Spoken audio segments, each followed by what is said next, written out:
Ici Radio Taïwan International. Tout de suite, Meg Wang vous propose l'émission Retour à la source.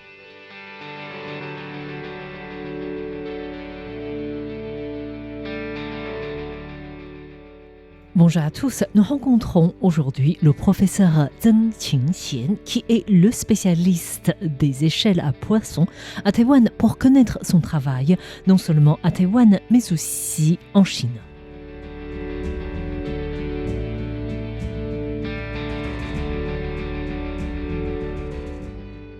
Une échelle à poisson ou une passe à poisson est une installation qui vise à assister les poissons à franchir un obstacle créé par l'homme sur un cours d'eau. Souvent, c'est le cas d'un barrage ou d'un seuil. À Taïwan, les passes à poissons font partie de la construction des barrages depuis le début des années 2000.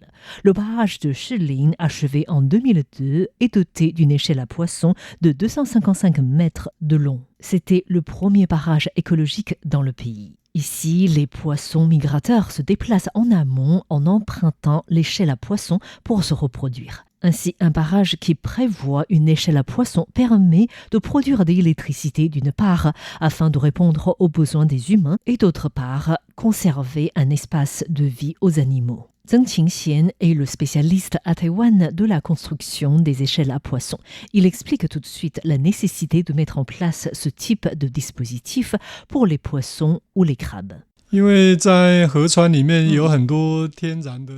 existe des obstacles naturels ou artificiels qui empêchent les poissons de nager facilement entre l'amont et l'aval d'une rivière. Si ces obstacles dépassent leurs limites de capacité de mouvement, alors l'homme a pour responsabilité de résoudre leurs problèmes. Les humains ont des escaliers. Nous pouvons en faire de même pour les poissons. À Taïwan, nous sommes célèbres pour les passes aux papillons Euploia qui migrent vers le sud en hiver et qui remontent dans le nord en avril. Les montagnes, les autoroutes constituent autant d'obstacles pour ces papillons. À Taïwan, il existe même un tronçon d'une autoroute qui a une voie fermée pendant la saison de migration de ces papillons. Les passes ou les échelles à poissons ont la même logique que ces passes aménagées pour les papillons. Les rivières de Taïwan ont pour caractéristique d'être courtes, avec une vitesse de l'eau rapide. Et les montagnes sont abruptes. Des barrages sont ainsi construits pour collecter l'eau ou pour réguler les rivières, ce qui bloque la migration des poissons dans ces cours d'eau. Parfois, lors des travaux, faute de connaissances suffisantes, les habitudes de vie des poissons sont négligées. Les constructions humaines ont bloqué le passage de migration des poissons. Les saumons sont les plus célèbres dans leurs besoins de migration à travers les manuels scolaires. Mais à Taïwan, il existe des dizaines d'espèces de poissons qui ont aussi besoin de migrer. Certains nagent vers la mer, d'autres remontent les rivières. Leur objectif de déplacement est différent. Par exemple, le cas le plus célèbre de migration de rivières vers l'océan concerne les anguilles.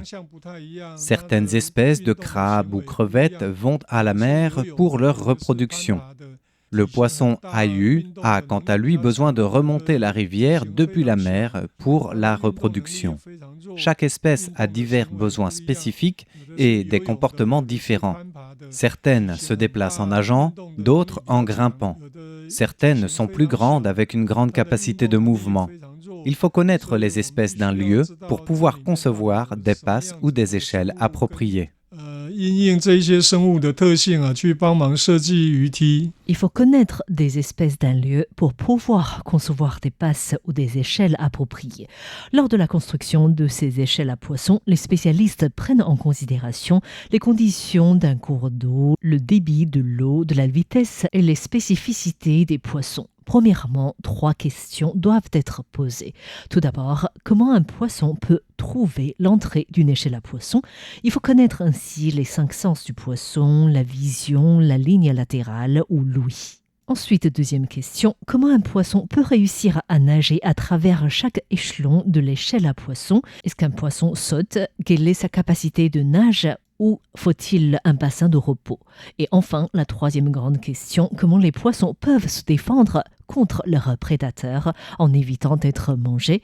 En sachant les réponses à ces questions, il est possible de déterminer la vitesse d'un cours d'eau à prévoir dans l'échelle à poissons, la hauteur d'une échelle. Il faut aussi savoir que l'entrée d'une passe à poissons doit être construite à proximité d'un endroit où les courants sont forts, car les poissons dépendent des courants et des sons pour retracer leur origine. La connaissance des espèces de vie d'une rivière est ainsi nécessaire avant de construire une échelle appropriée. Nous retrouvons Zheng Qingxian, le spécialiste d'échelles à poissons. Mes recherches concernaient la classification des poissons et le séquençage génétique des poissons. J'étais, dans un premier temps, concentré plutôt dans la recherche. Mais lors de mes enquêtes sur le terrain, je me suis rendu compte qu'il existe beaucoup de cas de destruction environnementale. Mais les ingénieurs en hydraulique n'ont pas le savoir-faire nécessaire pour mettre en place des échelles à poissons. C'est de là que m'est née l'idée de travailler avec eux. J'ai ainsi suivi des formations en arpentage, en mécanique des fluides et en graphique pour pouvoir travailler avec ces ingénieurs. Cela m'a permis de mieux communiquer avec eux. Ces derniers peuvent également comprendre qu'il suffit un peu d'effort pour protéger des espèces de vie. Le professeur Zheng Qingxian avait déclaré que sur les 300 passes à poissons dans le pays, seulement 1/10 est réussi. Selon lui, l'échelle vient souvent de deux choses. Tout d'abord, un défaut de conception qui soit inapproprié pour l'espèce de poisson en question. Et deuxièmement, certaines échelles ont été construites sans prendre en considération du besoin de différentes espèces de poissons qui vivent dans la même cour d'eau. Cela en sachant que certains aménagements d'échelles à poissons coûtent jusqu'à des centaines de millions de dollars taïwanais, c'est-à-dire environ 3 millions d'euros. Mais une petite faille dans la conception d'une échelle suffise pour que l'échelle perde sa fonction attendue. Heureusement, certaines installations ne coûtent pas cher du tout.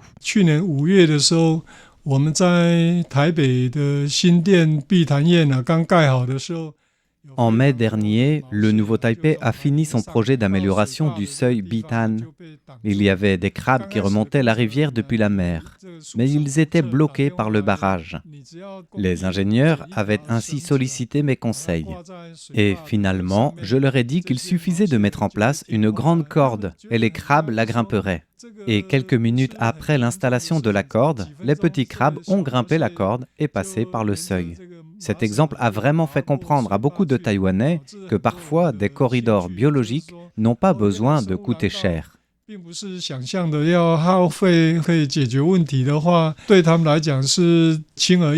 Zheng Qingxian a conçu de nombreuses échelles à poissons à Taïwan, mais également en Chine, et sa conception était une véritable réussite.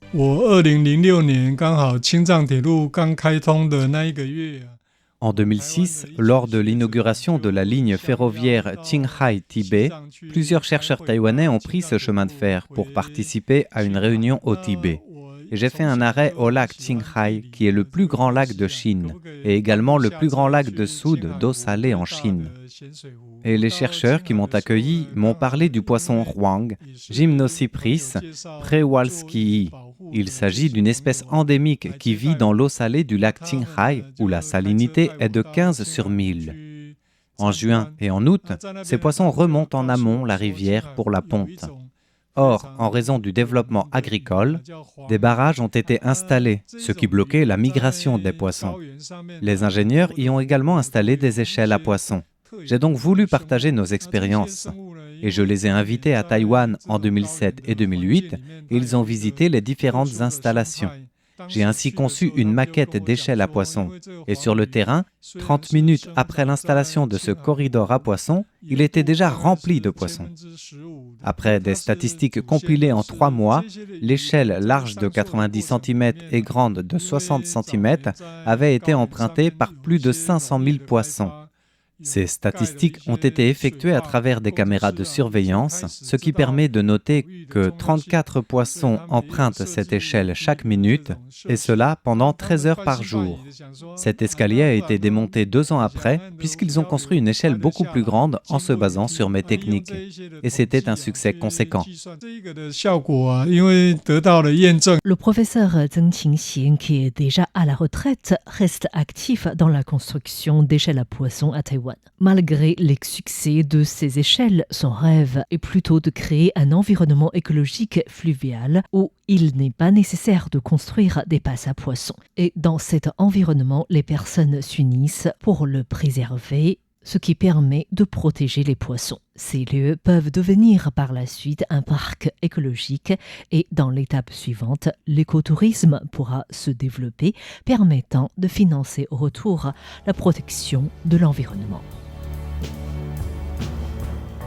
Merci à tous d'avoir suivi Retour à la source de cette semaine consacrée aux échelles à poissons avec le professeur Zheng Qingxian, spécialiste de ce genre d'installation à Taïwan. Merci de votre écoute.